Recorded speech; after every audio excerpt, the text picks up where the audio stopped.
दोस्तों, क्या हाल चाल है आप लोग का। आई होप आप लोग अच्छे होंगे, स्वस्थ होंगे।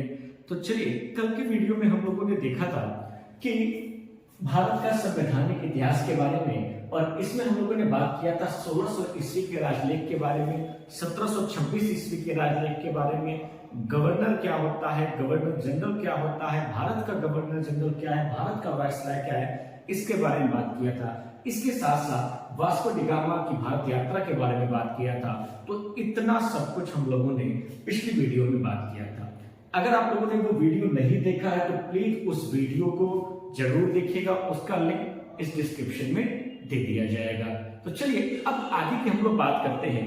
अब हम लोग बात करते हैं 1773 ईस्वी के रेगुलेटिंग एक्ट में, कि 1773 ईस्वी के रेगुलेटिंग एक्ट में कैसे ईस्ट इंडिया कंपनी ने भारत के लिए नियम कानून बनाना शुरू कर दिया। तो देखिए, ये जो मैं आपको टॉपिक पढ़ा रहा हूं ये बहुत इंपॉर्टेंट टॉपिक है और लगभग सारे परीक्षाओं में इससे आपके प्रश्न आते हैं। तो अच्छे से इस टॉपिक को जरूर पढ़िएगा। तो देखिए, 1773 ईस्वी के रेगुलेटिंग एक्ट में क्या हुआ तो थोड़ा सा समझिएगा। उस समय जो ब्रिटेन के पीएम थे, ब्रिटेन के जो पीएम थे उनका नाम था लॉर्ड नॉर्थ। जो लॉर्ड नॉर्थ जो थे उन्होंने क्या किया, ईस्ट इंडिया कंपनी के लिए एक नियम बनाया और उस नियम में क्या कहा गया कि कंपनी का कोई भी कर्मचारी किसी भी राजा से कोई भी उपहार नहीं लेगा। यानी कि 1773 ईस्वी के रेगुलेटिंग एक्ट पे कंपनी के कर्मचारियों को उपहार लेने पर प्रतिबंध लगा दिया गया। अब ऐसा क्यों किया गया भाई? तो देखिए, होता क्या था कि ब्रिटेन से ईस्ट इंडिया कंपनी में जो भी कर्मचारी थे वो ज्वाइन करते थे, भारत में आते थे अपनी सेवा देने के लिए, और भारत के जो राजा होते थे उनसे जो है बहुत सारा उपहार पाते थे और उस उपहार को अपने देश में ले जाके काफी धीरे धीरे अमीर होते जा रहे थे। तो ईस्ट इंडिया कंपनी को लगा, ब्रिटेन सरकार को लगा कि अरे यार, आखिर ऐसा क्या है कि लोग भारत जाने के इतना इच्छुक हैं, वहां से जा रहे हैं, फिर आ रहे हैं, तो यहाँ पे काफी ज्यादा अमीर हो जा रहे हैं। तो जब ये बात उन लोगों को पता चली तब क्या हुआ कि उन लोगों ने क्या किया कि ये कहा कि ईस्ट इंडिया कंपनी का कोई भी कर्मचारी है वो क्या करेगा, किसी भी राजा से उपहार नहीं लेगा। अगर वो उपहार लेता है तो उसका प्रावधान भी किया गया है। इसके साथ साथ क्या किया गया, तो ब्रिटेन के प्रधानमंत्री लॉर्ड नॉर्थ ने एक काम और किया, और वो क्या था कि भारत को चलाने के लिए, या ईस्ट इंडिया कंपनी की बात करें तो ईस्ट इंडिया कंपनी भारत में कैसे शासन करेगी, इसके लिए एक लिखित संविधान प्रस्तुत किया। अब देखिए, लिखित संविधान की रूपरेखा यहीं से तैयार होने शुरू हो गई। जैसा कि आप सभी लोगों को पता है कि भारत में क्या था, राजतंत्र था, राजा ही राज करते थे। आज हम लोग गणतंत्र देश में, हमारा एक संविधान है, एक नियम के तहत पूरी व्यवस्था चलती है। तो इसमें कहीं ना कहीं ब्रिटेन या अंग्रेजों का बहुत बड़ा रोल रहा है। जब आप लोग आगे पढ़ेंगे, भारत शासन अधिनियम 1935 पढ़ेंगे, तो भारत शासन अधिनियम 1935 में से क्या किया गया है कि जो हमारे मूल संविधान जिसमें 395 अनुच्छेद है, 200 अनुच्छेद सीधे के सीधे ले लिए गए हैं। तो आगे हम लोग उसकी भी बात करेंगे। फिलहाल हम लोग यहाँ पे आते हैं। यहाँ पे क्या किया गया, तो भारत के शासन के लिए, यानी कि ईस्ट इंडिया कंपनी भारत में कैसे शासन करेगी, उसके लिए एक लिखित संविधान प्रस्तुत किया गया है। और क्या किया गया है, तो सबसे इंपॉर्टेंट चीज और क्या किया गया है कि 1774 में कलकत्ता में सर्वोच्च न्यायालय की स्थापना की गई है। सर्वोच्च न्यायालय की स्थापना की गई है। अब क्या हुआ भाई, तो इसको थोड़ा सा ध्यान से समझिए। जब धीरे धीरे क्या हुआ कि भारत जो है एक नियम के तहत या अंग्रेजी हुकूमत के नियम के तहत चलने लगा, तो ब्रिटेन सरकार ने क्या किया कि 1774 में कलकत्ता में सर्वोच्च न्यायालय की स्थापना की, जिसको आज के समय में आप लोग सुप्रीम कोर्ट के नाम से जानते हैं। तो सुप्रीम कोर्ट की स्थापना जो है इन्होंने की है। अब सुप्रीम कोर्ट की स्थापना की तो कितने जज थे, तो इसमें आपको कितने जज थे, तो कुल मिला के 5 जज थे, जिनमें एक आपके मुख्य न्यायाधीश थे और 4 जो है वो अन्य न्यायाधीश या अन्य सदस्य जिसको कहा जाता है वो थे। कुल मिला के 5 जज इसमें थे। और जो 1774 में कलकत्ता में सर्वोच्च न्यायालय की स्थापना की गई उसमें आपके मुख्य न्यायाधीश कौन थे? तो उनका नाम था sir Elijah Impey. Sir Elijah Impey जो है वहां के मुख्य न्यायाधीश थे। तो कई बार आपके एग्जाम में क्वेश्चन पूछा जाता है कि सर्वोच्च न्यायालय के प्रथम मुख्य न्यायाधीश कौन थे? तो सर एलिजा इम्पे। दूसरा क्वेश्चन क्या पूछा जाता है कि कलकत्ता में सर्वोच्च न्यायालय की स्थापना किस वर्ष हुई थी? तो 1774 में हुआ था। तीसरा क्वेश्चन पूछा जाता है किस एक्ट के तहत हुई थी? तो 1773 ईस्वी के रेगुलेटिंग एक्ट के तहत हुई थी। चौथा क्वेश्चन पूछा जाता है कि उस समय ब्रिटेन के पीएम कौन थे? तो लॉर्ड नॉर्थ थे। तो ये सारे क्वेश्चन आपके एग्जाम्स में पूछे गए हैं। चलिए अब आगे हम लोग बात करते हैं 1774 के बाद क्या होता है। तो 1774 यानी कि 1773 का जब रेगुलेटिंग एक्ट आता है उसके बाद 1774 में सर्वोच्च न्यायालय की स्थापना होती है। उसके बाद एक और एक्ट आता है जिसको कहते हैं act of settlement. Act of settlement में क्या है? तो एक्ट ऑफ सेटलमेंट जो है ये 1781 ईस्वी में आया था। इस एक्ट ऑफ सेटलमेंट में क्या किया गया? तो देखिए इसका नाम क्या है? एक्ट ऑफ सेटलमेंट, यानी कि किसी न किसी एक्ट में जो कमी होगी उसको क्या किया गया है? सुधारा गया है। तो देखिए जो 1773 का रेगुलेटिंग एक्ट था, जो 1773 का रेगुलेटिंग एक्ट था उसकी कमियों को सुधारने के लिए क्या किया गया?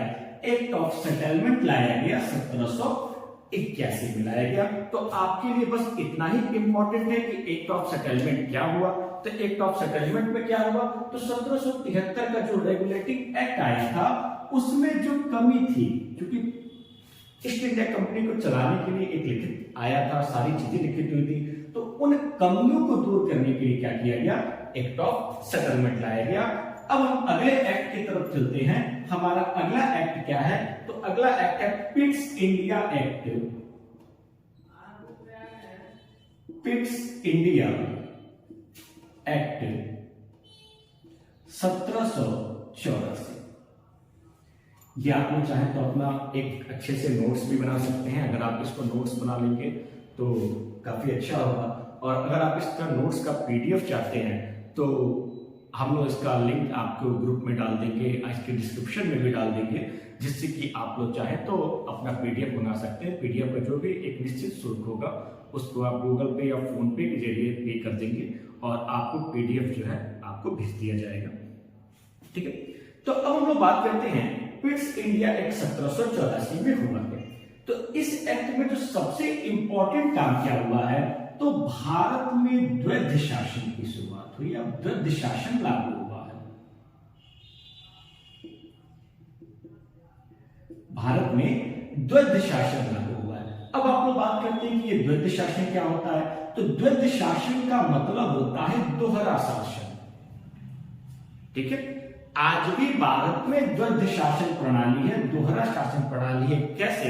तो देखिए अगर आप किसी भी राज्य में रह रहे हैं तो जो राज्य का कानून है उसको भी आपको मानना है, इसके साथ साथ केंद्र के कानून को भी आपको मानना है। हुआ ना दोहरा शासन, यानी कि उस राज्य का जो मुख्यमंत्री जो आदेश देगा उसको भी मानना है, अब भारत के जो प्रधानमंत्री आदेश देंगे उसको भी आपको मानना है। तो इसको कहा जाता है द्वैध शासन या दोहरा शासन।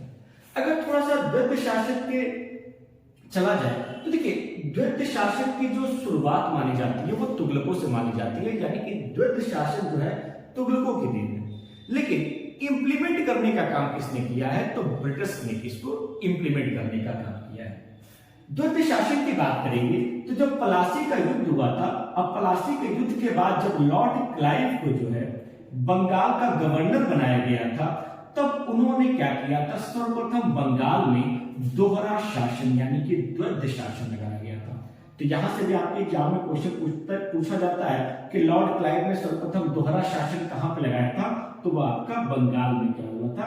इन्होंने क्या किया था? द्वैध शासन लगाया था।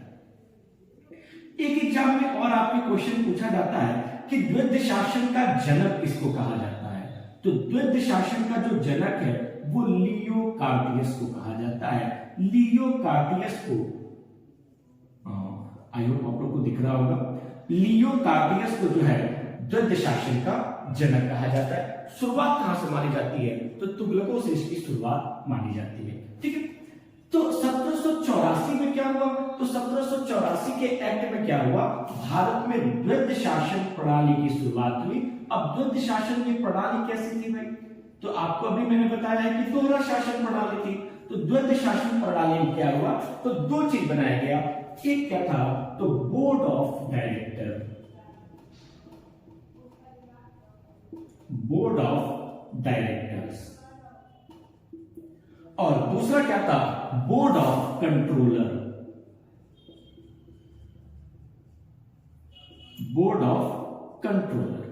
यानी कि पूरे भारत को चलाने के लिए दो डिविजन्स बनाए गए। एक क्या था बेटा? बोर्ड ऑफ डायरेक्टर्स थे, और दूसरे क्या थे आपके? बोर्ड ऑफ कंट्रोलर थे। बोर्ड ऑफ डायरेक्टर्स क्या करते थे? तो जो भी आपके व्यापारिक मामले होते थे, इन व्यापारिक मामलों पे निर्णय कौन लेता था? तो बोर्ड ऑफ डायरेक्टर होते थे। जबकि राजनीतिक मामलों पे निर्णय कौन लेता था? तो राजनीतिक मामलों पे निर्णय जो था वह आपका कौन लेता था? तो बोर्ड ऑफ कंट्रोलर। यानी कि पूरे भारत को क्या किया गया था?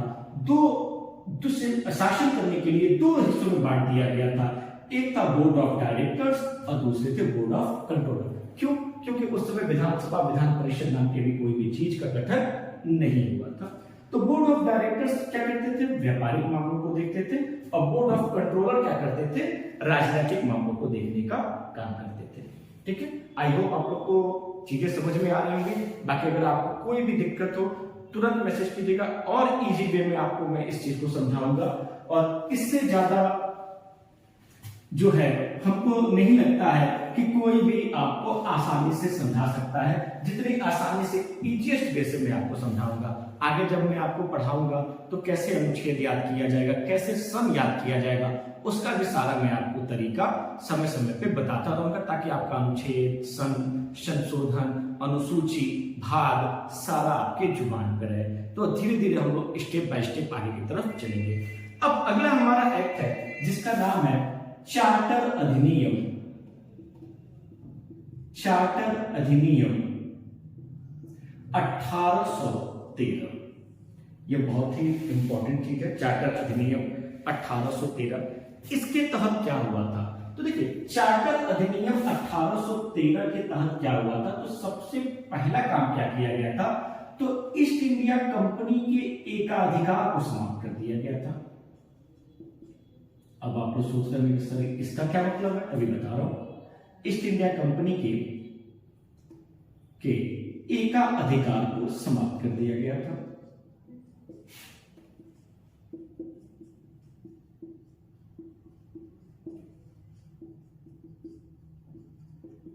कर दिया गया था।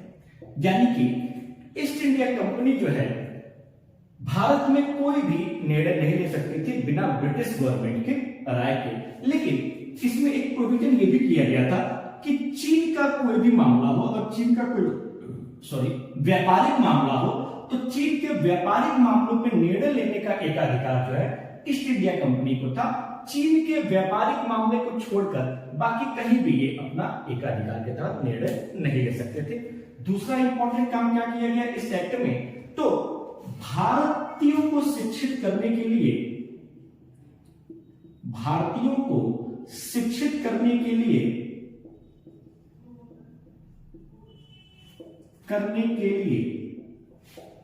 प्रतिवर्ष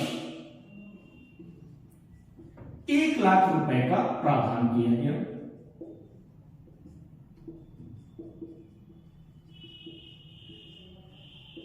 प्रावधान किया गया। अब देखिए, जब भारतीयों को शिक्षित करने की बात हुई, भारतीयों को शिक्षा देने की बात हुई, तो उस समय सबसे पहला जो विवाद वो आया वो था आंग्ल प्राच्य विवाद। यानी कि भारतीयों को शिक्षित करना हो तो कैसे शिक्षित किया जाए। कुछ अंग्रेज अधिकारियों का यह मानना था कि भारतीयों को शिक्षित करना है तो उनके धर्म की शिक्षा दे देनी चाहिए, उससे वो शिक्षित हो जाएंगे। अगर वो मुसलमान है, अगर वो कुरान पढ़ना जान गया तो वो शिक्षित हो गया। हिंदू है, वो वेद पुराण गीता पढ़ना जान गया तो वो शिक्षित हो गया। तो ये कुछ लोगों का मानना था। जबकि कुछ जो ब्रिटिशर्स थे या जो भी अच्छे उस समय के अधिकारी थे ब्रिटिश गवर्नमेंट में, उनका ये मानना था कि भारतीयों को शिक्षित करना हो तो उनको आधुनिक शिक्षा देनी चाहिए, उनको गणित की शिक्षा देनी चाहिए, उनको विज्ञान की शिक्षा देनी, उनको अंग्रेजी की शिक्षा देनी चाहिए। इसके पीछे भी सबसे बड़ा कारण क्या था? तो कारण ये था कि अंग्रेज चाहते थे कि जो भारतीय हो वो भले रंग से भारतीय हो, इंडियन हो, लेकिन सोच और उसका विचार जो हो वो अंग्रेजों की तरह हो। वह इस तरह से भारत के लोगों को बनाना चाहते थे। इसीलिए भारतीयों को जब शिक्षित करने की बात हुई तो आधुनिक शिक्षा को ही सहमति मिली और आधुनिक शिक्षा के तहत ही जो है शिक्षा की बात की गई।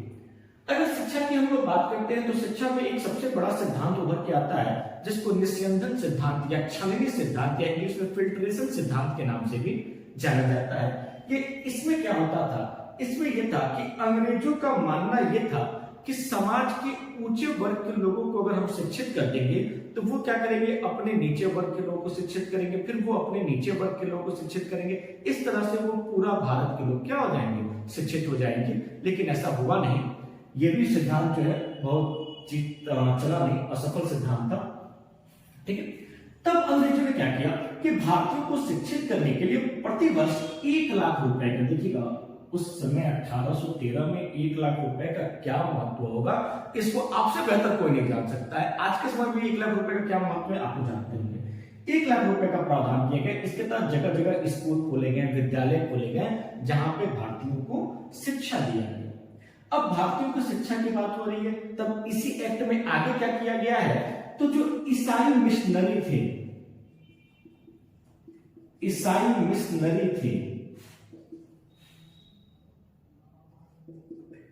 भारत में धर्म प्रचार की आज्ञा दी गई।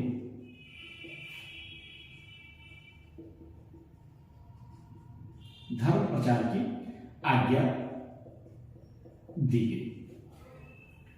1813 के एक्ट में 3 इंपॉर्टेंट काम क्या हुआ है? पहला क्या हुआ है कि ईस्ट इंडिया कंपनी का जो एकाधिकार है इसको समाप्त कर दिया गया है।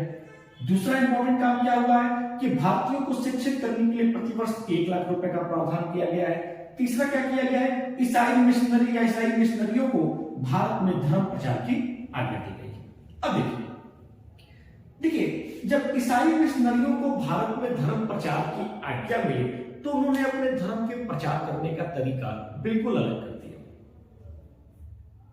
हिंदू धर्म में क्या होता था? धर्म प्रचार करने का तरीका क्या था? प्रवचन होते थे, सत्संग होते थे और जो प्रभावित लोग होते थे वो जो है हिंदू धर्म को अपनाते थे। बौद्ध धर्म में भी यही है कि जगह जगह उन्होंने अपने बातों को रखा, अपने उपदेशों को दिया। जो अच्छा लगा बौद्ध धर्म अपनाया, जो अच्छा लगा जैन धर्म अपनाया। मुस्लिम धर्म का थोड़ा सा तरीका अलग था, तो वो तो बात की बात है। लेकिन ईसाइयों ने भारत में अपने धर्म प्रचार का एक अलग तरीका अपनाया।